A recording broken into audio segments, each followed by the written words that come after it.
તો મોરબી જિલ્લાના જેતપર ગામમાં વીજપોલના વળતરના મુદ્દે ચાલી રહેલા અમરનાથ ઉપવાસ આંદોલનનો આજે ત્રીજો દિવસ છે। આંદોલનમાં હવે પુરુષો સાથે 3 મહિલાઓ પણ જોડાતા ઉપવાસીઓની સંખ્યા 9 પર પહોંચી છે। હાલમાં 6 પુરુષ અને 3 મહિલા ખેડૂતો અમરનાથ ઉપવાસ પર બેઠા છે। વળતર મુદ્દે ખેડૂતોમાં ભારે રોષ જોવા મળી રહ્યો છે। તેઓ વધુ આક્રમક મૂડમાં દેખાઈ રહ્યા છે। પ્રતિક ઉપવાસમાં પણ મોટી સંખ્યામાં ખેડૂતો જોડાઈ રહ્યા છે। વિવિધ જિલ્લાઓમાંથી મળી રહેલા સમર્થનના કારણે આંદોલન રાજ્યવ્યાપી સ્વરૂપ ધારણ કરે તેવી શક્યતા વ્યક્ત કરાઈ છે। લંડનમાં તો જો આ કંપનીની દાદાગીરીના હિસાબે અમે ગામના લોકો બધા એક સાથે મળીને એમ વિચાર્યું કે ભાઈ આપણે આ કંપની દાદાગીરી બહુ કરી રહ્યા છે, એના વિશે કોઈ આપણે આ ઉપવાસ આંદોલનની છાવણીમાં બધા બેઠા છે, એના સાથે આપણે મળીને એક મુંડન કરાવીએ। તો મુંડનનું આયોજન કરીને અમે આ અદાણીનું હુંવારું ઉતારી એવી રીતે એમ કરીએ છીએ બધું।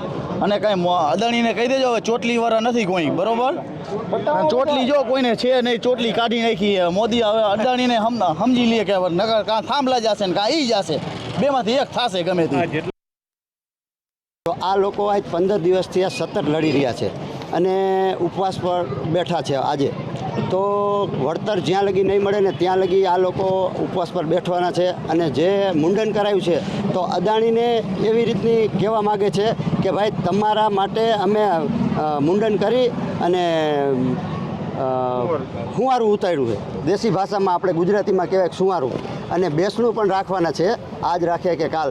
એટલે જો હવે એ અદાણી સમજી જાય કે ભાઈ લોકો કેટલી જગ્યાએ પહોંચી ગયા છે।